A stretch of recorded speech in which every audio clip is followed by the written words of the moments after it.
चार बातें अपने जीवन में धारण करते हैं।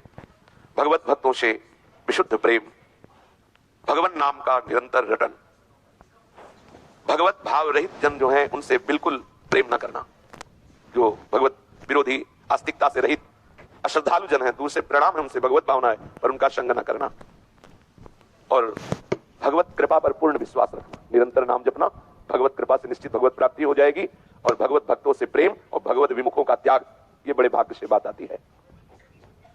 भगवत दर्शन की तीव्र उत्कंठा, निरंतर नाम जप, विषयों में अरुचि और सहनशील स्वभाव, वो इस त्रिगुणात्मिका माया पर विजय प्राप्त कर लेगा। पुनः ध्यान दीजिए, जब आप भगवत भक्तों से प्रेम करेंगे, निरंतर नाम जप करेंगे, कुसंग का त्याग करेंगे और भगवान की विशुद्ध कृपा हमारे ऊपर है ऐसा चिंतन करेंगे, तो भगवत दर्शन की लालसा जागृत हो जाएगी। जिसके हृदय में भगवत दर्शन की, भगवत मिलन की उत्कंठा, निरंतर सुमिरन, विषयों में अरुचि और सहनशील स्वभाव, सब कुछ सहेंगे, वो त्रिगुणात्मिका माया पर विजय प्राप्त कर लेता है। जगत का चिंतन छूटे, निरंतर श्री कृष्ण का चिंतन हो, यही सर्वोत्तम साधना है, यही सर्वोत्तम साधना है। बहुत धीरे धीरे अभ्यास के चक्कर में मत पड़ो। देखो क्या धीरा, अभी नया बच्चा पधार गया, कैसे विश्वास करें हम कि हमें शाम मिलेगी, बहुत खतरे में है। ये रोज जो व्याकुलतापूर्ण बात करते हैं समझ में नहीं आता, बहुत कम समय है और इसी शरीर से मुक्त हुआ जा सकता है, अन्य शरीरों से नहीं। लेकिन चलो भाई अगले जन्म, पता नहीं अगला जन्म हमें किस योनि में जाना पड़े, मुक्त केवल इसी शरीर से हो सकते हैं। यही साधन धाम मोक्ष कर द्वारा, केवल केवल यही, और इसमें तुम प्रमाद कर रहे हो, अगले मिनट का भरोसा नहीं।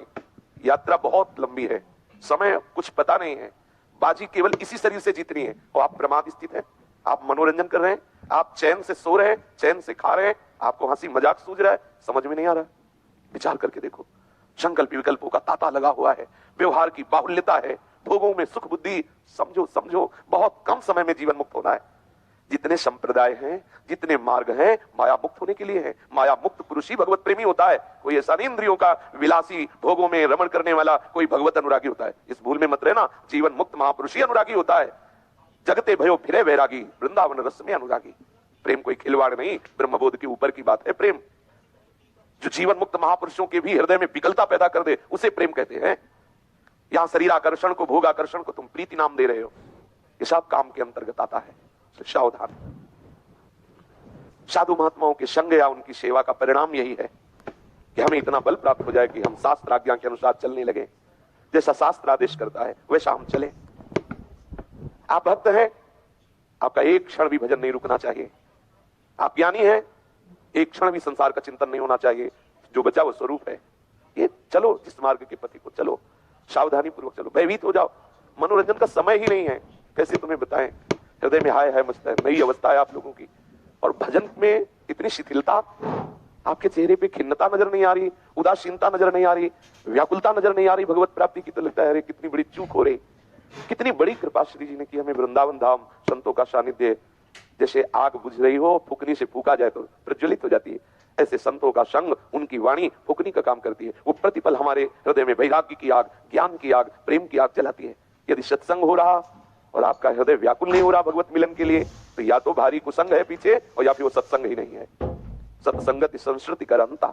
सत्संग का स्वरूप है कि समस्त आसक्तियों का नाश करके एकमात्र प्रभु में आसक्त हो जाना, प्रभु के चिंतन में तन्मय हो जाना। चूको मत, बहुत कम समय है, वस्तु प्राप्त कर लो, नहीं तो फिर पछताना पड़ेगा। केवल भगवत प्राप्ति के लिए आपको इस समय दिया गया है। साधुता उसी के हृदय में प्रकाशित होगी। तस्मात् शास्त्रम प्रमाणम ते कार्याकार्यो व्यवस्थित हो। यदि आप शास्त्र की आज्ञा का उल्लंघन करते हैं तो दंभ है, पाखंड है, नाटक है, सत्य मार्ग आप नहीं पा सकते। तस्मात् शास्त्रम प्रमाणम ते, शास्त्र प्रमाण के अनुसार चलिए। सिद्धांत और संयम से आप अपने स्वरूप की तरफ लौटेंगे। सिद्धांत छोड़ दिया, संयम छोड़ दिया तो बहिर्मुख होकर विषयासक्त रहेंगे, नाटक होता रहेगा। साधुता का अभिनय भी तो बहुत जोर से किया जाता है। जब कोई नाटक होता है, अगर उसमें किसी को साधु का अभिनय करना होता है तो पूरा वो अभिनय करता है। अभिनय करने से वो साधु थोड़ी हो गया। साधुता का स्वभाव, साधुता की स्थिति, अपने स्वरूप में स्थित होना, अपने आराध्य देव में तन्मय होना। संतों के अनुभव उनकी जीवनी है, उनका सामर्थ्य है, उनकी संपत्ति है। साधक को संयमित जीवन जीना चाहिए। दूसरा, जो साधना है ठीक समय के अनुसार नियमित, बहुत काल तक नियम नहीं टूटना चाहिए। स्वाध्याय और साधना जितनी जैसी ठीक समय पर दीर्घ काल तक वैसी होनी चाहिए। तीसरा, लक्ष्य को ध्यान में रखते हुए ही सब चेष्टाएं करनी चाहिए। जो भी चेष्टा तुम्हारी हो रही, तुम्हारे लक्ष्य से विलग नहीं होनी चाहिए। प्रतिकूलस्य वर्जनम, अपने आराध्य के अनुकूल चेष्टा होनी चाहिए, अपने लक्ष्य के अनुकूल चेष्टा होनी चाहिए। आप हंस रहे हो, देख रहे हो, बोल रहे हो, छू रहे हो, सूंघ रहे हो, चल रहे हो, फिर रहे हो, आप अपने लक्ष्य के अनुकूल कर रहे हो कि नहीं? कहीं ऐसा तो नहीं कि आप मनोरंजन कर रहे हो, लक्ष्य के प्रतिकूल कर रहे हो, आराध्य देव के प्रतिकूल कर रहे हो, फिर आपको अनुभव नहीं होगा, भगवदानंद का अनुभव नहीं होगा, तो विषयानंद में डोलोगे, दिखावटी केवल होगा, ऊपर से कुछ और, अंदर से कुछ और। ऐसा नहीं होना चाहिए। ये जीवन मजाक नहीं है, ये जीवन सत्य वस्तु की प्राप्ति के लिए है। जिस आनंद के लिए आप छल कर रहे हो, कपट कर रहे हो, दम्भ कर रहे हो, वहां आनंद है ही नहीं। लौटो, आप सच्चे आनंद के धनी हो, आप सहजानंद में डूब जाओगे। वापस तो होइए, बहिर्मुक्ता को छोड़िए। इसके लिए आपका संयमित जीवन होना चाहिए। जो आपका स्वाध्याय उपासना है, ठीक नियत समय पर जितनी संख्या में, वो बहुत काल तक वो आपका नियम चलना चाहिए। जो भी शरीर की चेष्टाएं हो, वो लक्ष्य के अनुकूल होनी चाहिए। कोई भी मान अपमान में ना फंसे, चाहे मान हो चाहे अपमान हो, उधर दृष्टि ही मत दो। चाहे जितना कोई बड़ा अत्याचारी हो, तुम्हारे प्रति अत्याचार कर रहा हो, तुम उसे श्राप मत देना, दंड मत देना, क्षमा करो, तभी आप अपने स्वरूप में पहुंचोगे। यदृच्छा लाभ में संतुष्ट रहो, किसी भी द्वंद्व से परास्त मत होना। सर्दी गर्मी मान अपमान निंदा स्तुति सबको सहो। देखो, आप परिपक्व उपासक हो जाओगे यदि ऐसा करोगे।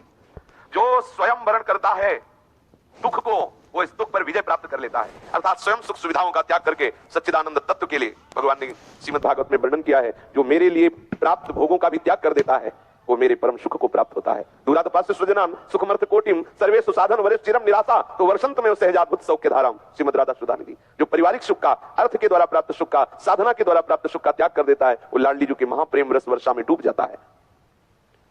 असंग रहना, जीवन में कभी किसी से ममता ना होने पावे, सावधान रहना। निरंतर अध्यात्म चिंतन में रहना, अध्यात्म नित्या विनिवृत्त कामा। जित संग दोषा, किसी से ममता ना होने पावे। ध्यान रखना, भगवान की माया अघटन घटना पटी ऐसी है, बड़े बड़े ज्ञानी ध्यानी मानी को भी फंसाने में देर नहीं लगती, इसलिए सावधान रहना। मनीराम की सलाह पर कभी विश्वास मत करना। मन को कभी खाली मत रहने देना, ये बड़ा शैतान है, खाली होगा पटक देगा। हर समय भगवत चिंतन, आत्म चिंतन, शास्त्र चिंतन, इष्ट चिंतन। एक क्षण खाली रहना भी महापाप है, ऐसा शिवानंद जी ने पूज्य बाबा को उपदेश किया।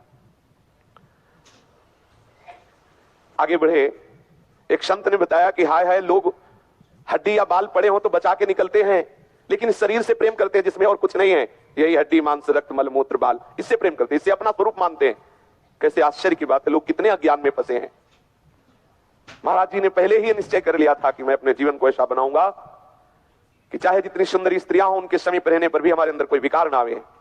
चाहे जितना सुंदर भोग स्वादिष्ट दिखाई दे रहा हो, मेरी रसेंद्री कभी लालायित ना हो, कभी शरीर का कोई द्वंद्व हमें परास्त न करे। मैं इस शरीर के साथ मुर्दे जैसा व्यवहार करूंगा, कभी इसको अपना स्वरूप नहीं मानूंगा। भूख प्यास प्राण के धर्म है, मेरे नहीं। काम क्रोध आदि मन के विकार है, मेरे नहीं। मिटिया मेट कर दूंगा इन सबको। यह है साधक का दृढ़ निश्चय, ऐसा ही होना चाहिए। क्या हम इतने कमजोर हो गए, अरे मन नहीं लगता, अरे अब रह नहीं पाते, ये सब क्या? आप जितना भयभीत होते जाएंगे, दुश्मन उतने चढ़ता चला जाएगा। आपके पास साधन बल है, आश्रय बल है, शरणागत जन है, मिटिया मेट कर दूंगा। मरना तो है ही ना, जीते जी मार दो तो महात्मा हो जाओगे, बस अंतर इतना ही। मरा तो है ही, मरेगा तो है ही। कितनी बार मर चुके हो, नई बात थोड़ी होने की आप पहली बार मरेंगे, बहुत बार मर चुके हैं। प्रतिक्षण मरी तो रहा है शरीर, आप जान नहीं रहे। एक बार हिम्मत करो और निकलो इस विषय दलदल से। देखो, आप आनंद के समुद्र में डूबेंगे, पर यह निश्चय दृढ़ होना चाहिए। आज दृढ़ निश्चय करो और एक सप्ताह के अंदर जिस दृढ़ निश्चय में आप चलोगे, उसी का प्रश्न आ जाएगा। आप देख लो, करके देख लो। जहां आप कमर कसोगे वहीं घसीट के गिरा दिए जाओगे, और जब गिरे पड़े हो तो कोई बात नहीं। और जहां आप चलने की कोशिश की, वहीं आपको फिसलन डाल दी जाएगी।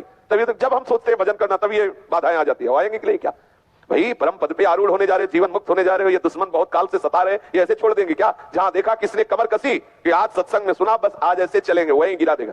बस आप सावधान रहना, कुछ भी हो जाए, मर जाऊंगा लेकिन नहीं, शास्त्र विरुद्ध भोग नहीं भोगूंगा। आप नहीं, अब लो निशानी, अब ना नशा हो, दृढ़ निश्चय। आप एक संत के दर्शन किए जो एक स्थान में ही रहते थे, वो आसन नहीं बदलते थे, जहां बैठे वहीं।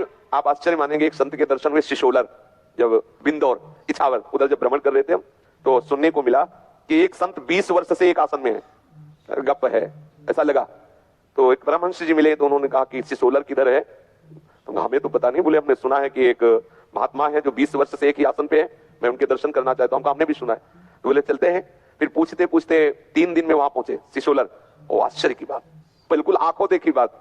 जब वहां पहुंचे तो ऐसे भीड़ लगी हुई थी जैसे कहीं कोई मेला लगता है ना, किसी भगवान की कोई ऊपर उत्सव में, ऐसे लोगों की अपार भीड़, बाहरी गाड़ियों की भीड़। और जब वहां पहुंचे तो देखा एक कमरे में एक आसन पर लेटे हुए थे, बस मुर्दावत चेष्टा, थोड़ी देर में एकदम ऐसे देखते ऐसे। और उनकी पूजा ऐसे हो रही थी जैसे देवी देवताओं की नहीं होती, गांव में लोग करते हैं, बलिहारी जाओ गुड़ और घी मुंह में लगाते, जल ऐसे नहीं करते, ठीक ऐसे पूजा हो। कुत्ता आया, सबके बीच से पेड़ा खा के उनके मुंह से ऐसे चला गया। कोई मतलब बिल्कुल फ्री, कोई शासन नहीं, तुम चढ़ाओ दूसरा उठा ले गया, कोई मतलब नहीं था। और वो एक घर में थे, उस प्रसंग वहां बताया लोगों ने कि एक सिद्ध रोटीराम बाबा उनके गुरु भाई थे। तो रोटीराम, इंदिरा गांधी उनके दर्शन करने गई थी, तो रोटीराम बाबा को अंतिम लीला बड़ी विचित्र हुई थी। उनके भक्तजन बैठे थे, उनसे कहा कि तुम लोग जाओ, हमारे जाने का समय आ गया। तो वो 9 बजे रात्रि में गुफा में जाते थे, तो उनके सेवकों को लगा गुफा में जाने के लिए कह रहे, और जब गुफा में गए, सुबह जब प्रायः गुफा के बाहर मिलते थे लेकिन नहीं मिले, तो अंदर गए तो देखा तो इतनी उनकी ये गर्दन की इतनी चिरैया जिसे कहते हैं, उसे कोई काट दिया था। ऐसे महापुरुष को पता नहीं क्या लीला, जैसे पूज्यपाद महाराज को गड़ा, ये बड़ी विचित्र लीला है। और वो भिक्षा करने गए थे, वो उनके गुरु भाई थे रोटीराम बाबा के, सिसुलर वाले महाराज जी। तो वो भिक्षा करने गए, उन्हें बताया कि महाराज को तो उनका ऐसा सत संसार, बस लेट गए। 20 वर्ष से लेटे थे, वैसे ही लेटे थे, ना कभी शौच ना कभी यही आश्चर्य सुन के तो गए थे, देख ले अपने लोग, ना कभी, आपको भी विश्वास नहीं होगा, हमें भी नहीं हुआ था, उन परमहंस जी को भी नहीं था। वो रास्ते में ये 3 दिन लगे थे वहां पहुंचने, वो रास्ते में यही कहते थे, जब उनके मुख में पानी जा रहा है, भोजन जा रहा है, तो शरीर धर्म है, लघुशंका होगी, शौच होगी। ऐसा कैसे हो सकता है? ये मान सकते हैं कि कुछ दिन के लिए योगी अपने योग बल से शौच लघुशंका आदि रोक सकता है, लेकिन 20 साल से। और वहां जाने पर बिल्कुल ऐसा हिस्सा कोई संशय नहीं रह गया। वो पहुंचे हुए महापुरुष थे परमहंस जी जो साथ गए, उनका बिल्कुल पक्का यही स्थिति है। बोले मुझे कोई संशय नहीं, इनकी स्थिति देख के, ज्ञान की ऐसी भूमिका पे है, ये सब कुछ सामर्थ्य युक्त है, ऐसे दर्शन हुए महापुरुष के। तो ये कोई आश्चर्य की बात नहीं है, बड़ी दिव्य भूमिकाएं भगवत मार्ग में होती है महापुरुषों की। आप बाबा ने एक संत के दर्शन किए जो प्रायः एक ही स्थान पर रहते थे, आसन नहीं बदलते थे, पलक नहीं झपकती थी, बिल्कुल बालवत सरल मूर्ति। उपरति का परिपाक स्वरूप देखकर बाबा आश्चर्यचकित हो गए कि ऐसे ही महापुरुष के दर्शन की तो हमारी इच्छा थी कि जिसमें ऐसे निर्विकल्प समाधि के, ऐसी बोध अवस्था के साक्षात दर्शन हो जाए। आप बहुत निश्चिंत हुए, बहुत आनंद हुआ, ओहो साक्षात मूर्तिमान ब्रह्मानंद का दर्शन हो गया। एक ही आसन पे रहना, पलक बिल्कुल झपकना नहीं, बिल्कुल सहज सरल ब्रह्मानंद, मतलब मूर्तिमान ब्रह्मानंद, कोई भी शरीर धर्म नहीं। आश्चर्य की बात है, ना आसन बदलना, ना पलक झपकना, सरल मूर्ति, स्वाभाविक, ऐसे मतलब जैसे मूर्ति विराजमान। कितने आश्चर्य की बातें हैं। जीते थी साक्षात चिदानंद स्वरूप, देह भी हो गया, नहीं तो मलमूत्र त्याग करना। कभी किसी वहां सिसोलर के आसपास जो साधक जन मिले, उनसे भी पूछा कि कभी रात्रि में तो समझ, बोले यहाँ रात्रि दिन भीड़ लगी रहती है, प्रकाश रहता है, रात्रि में भीड़, 1 मिनट भी कभी बाबा खाली नहीं रहते, और भीड़, और कोई इनका निजी सेवक नहीं वहां कि भाई ये बात प्रचार प्रसार की जा रही, कोई सेवक नहीं। जब कुत्ता चढ़, अगर पेड़ा ऐसे, गांव की महिलाएं बलिहारी जाओ, थोड़ा जल्द आते, थोड़ा पेड़ा दे, तो कुत्ता आसपास थे, वो दौड़ के चढ़ जाते, पेड़ा खाते चले जाते, कोई रोक ले, कोई टोक ले, किसी ने 1100 रुपए चढ़ाए, दूसरा उठा के ले गया, कोई मतलब नहीं। ऐसा था भगवत प्राप्त महापुरुषों की बड़ी विचित्र लीला, इसलिए जानना बड़ा कठिन है। आप उन महापुरुष के दर्शन करके बड़े आनंदित हुए। फिर गंगा जी के उस पार ढाई घाट है, जहां विरक्त संतों का समागम, काफी दिन वहां भी रहने को मिला। गंगा किनारे ढाई घाट है, फतेहगढ़ फर्रुखाबाद के आगे। बड़े बड़े बीतराग महापुरुष उस समय जब हम भ्रमण कर रहे थे, उस समय भी थे वहां। विरक्तों के शिरोमौर महापुरुष जन त्याग मूर्ति वहां सब विराजमान थे। उनमें सर्वश्रेष्ठ श्री स्वामी आत्मानंद जी महाराज से पूज्य बाबा का मिलन हुआ। वो बड़े शांत मूर्ति, सदैव